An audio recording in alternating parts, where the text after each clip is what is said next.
to A Spot of Story with Danielle Grandinetti. Cozy up with your favorite beverage as we chat about sweet romance, thrilling suspense, and fascinating history. Perhaps you'll find your next read in one of these stories. On this episode of A Spot of Story, Echoes of History, we're stepping back into the 1930s to explore the Loch Ness Monster. This is a fun topic and fun one, especially to have as my first Echoes of History topic. It was not one I would have expected to research for my stories. When you think of the Loch Ness Monster, it doesn't necessarily bring up stories and ideas of the 1930s. However, the 1930s was a very key point in the Loch Ness Monster's history. The reason I began researching the Loch Ness Monster was a rabbit hole. I was researching the 1930s in Scotland for my upcoming book release, The Recluse's Vindication.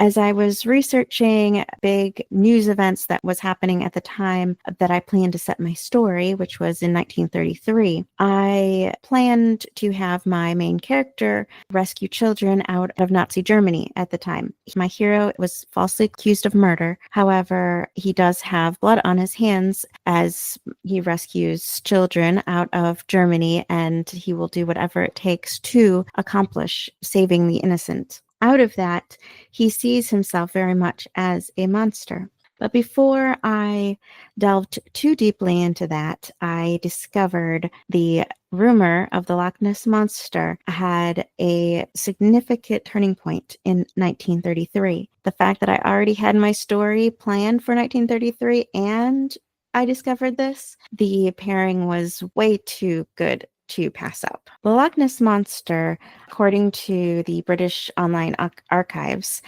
has been around since first couple hundred AD.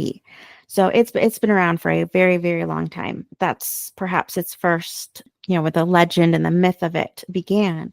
So again, 1933, what does that have to do with the Loch Ness Monster? Well, in May of that particular year, a couple, the McKay, Mr. and Mrs. McKay, but especially Mrs. McKay, claimed to have spotted the whale-like creature that appeared in Loch Ness. And an article quoted them having spotted the Loch Ness Monster. The Inverness Courier was the first to print their telling of the tale of seeing Nessie. From there, the story grew. In the area, yes, there was always the myth and the legend of Nessie, but it became a global phenomenon because of Mr. and Mrs. McKay's story in the Courier. From there, it grew to international travelers wanting to stop by, whether Inverness or other points along Loch Ness, to be able to see if they could spot the Loch Ness Monster. It truly grew into its own story and myth and legend from there.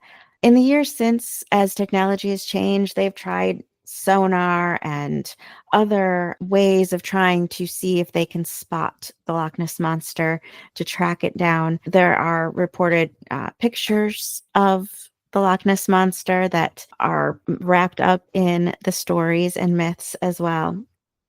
Whether there actually is a Loch Ness Monster depends on who you talk to. Some firmly believe that Nessie is real. Other people believe she's just a myth. Who am I to disagree with either side? However, in my story of rumors and monsters and second chances, Nessie isn't the only recluse seeking a Scottish haven. The ability to pair my hero, who saw himself as a monster, to Nessie, who the world claimed was a monster, was, again, too good to pass up. To be able to have the rumors of Nessie's first sighting itself printed in the papers at the same time as my hero is facing his own past. I had a lot of fun pairing my hero and Nessie. Does Nessie appear in my story? Well, there's rumors, there's monsters. You'll have to read the story and find out.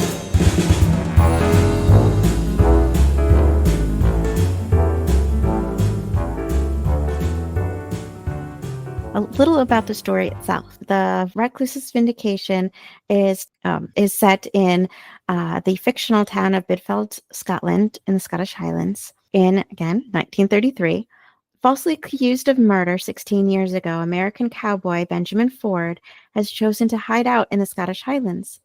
Reclusive and not afraid to die, he rescues children out of an increasingly dangerous Germany. When his childhood best friend appears at his door, he's not the boy she remembers. Eleanor Finch's life ended 16 years ago, and one horrible day she lost her dreams, her reputation, and her heart. However, she never gives up the hope of finding her friend.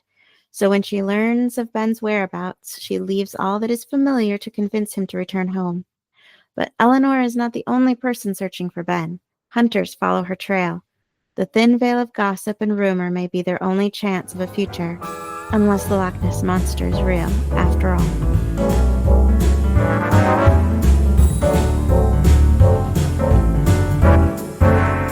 Thank you for joining me today for the inaugural episode of Echoes of History. I have thoroughly enjoyed sharing more about my research into the Loch Ness Monster and the myth and legends of Nessie.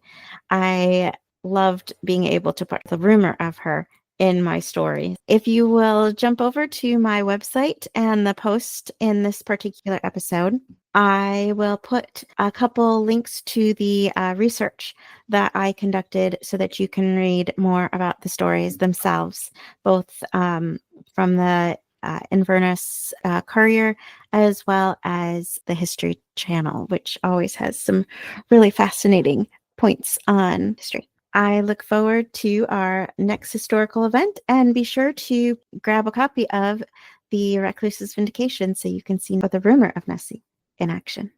Thanks for joining me today.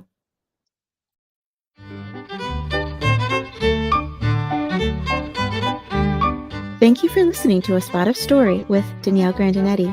We hope you enjoyed today's conversation. Let us know by leaving a comment below, and be sure to subscribe so you don't miss an episode. Discover more information about today's book by visiting A Spot of Story online at daniellegrandinetti.com/podcast. Happy reading!